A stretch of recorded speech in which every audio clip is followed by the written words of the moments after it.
spirits, and reincarnation. There seems to be some connection between spirits and reincarnation. Research into multiple stories of reincarnation found that there were a few that stood out more than others. One child was obsessive about being afraid that her mother would die and leave her. It turns out that the daughter and mother were twin sisters in a previous lifetime and climbed onto the roof of their house to hide from robbers in the 1800s. One of them slipped and fell, dying on impact.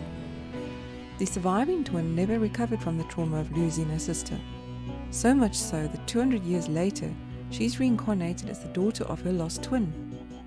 Fascinating. But why did it take 200 years though? Another child was reincarnated as his mother's murdered uncle. He started remembering who he was at 2 years old, and as he got older and his communication improved, he recounted the events of his death and recognized his brother and mom from his previous life, who were now his grandmother and uncle. He even recognized his killer, but obviously had no proof. Why was he able to reincarnate after 7 years? Was it sheer determination to set things right? One boy remembered being a girl who perished in a fire. He named the girl, described the building, and was even a different race.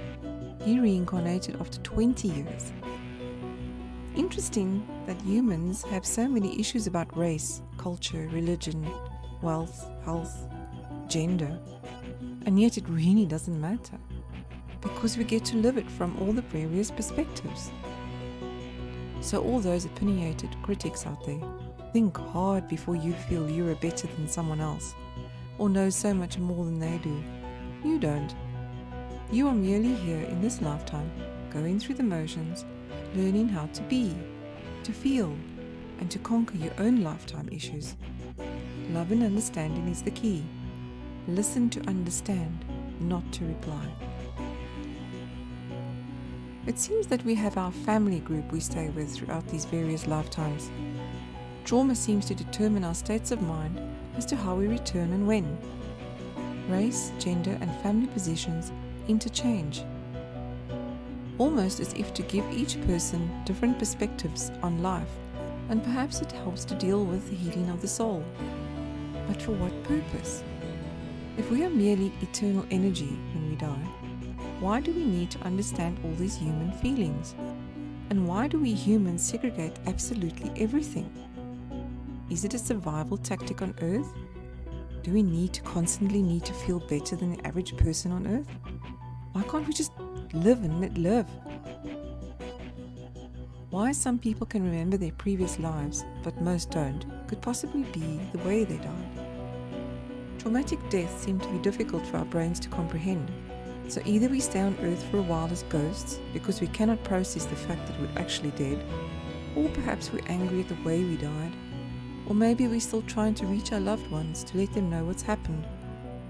Some people do not feel worthy of taking that step into the light, so they remain in a state of limbo as a ghost until they finally accept the inevitable and walk through that door.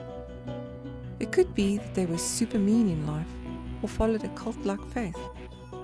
Perhaps they missed a few church sermons, left their family, or simply believed in the vast emptiness of nothing. What it all boils down to is that absolutely everything that happens to us is determined by our own belief. I'm not talking religion here at all. Belief in who we imagine ourselves to be.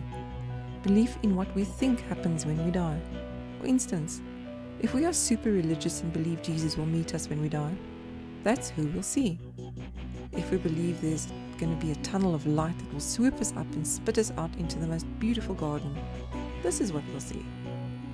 If we don't believe anything, that there's nothing when we die, that we just don't exist anymore, well, yes, that is what we will see.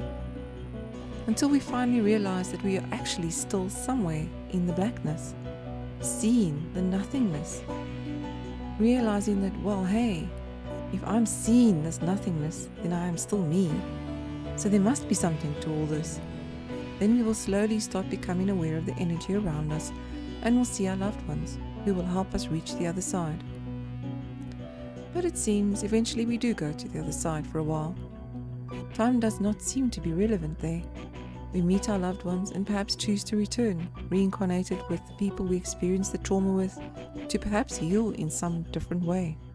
I'm not sure we'll ever know the fundamentals of why or what exactly happens.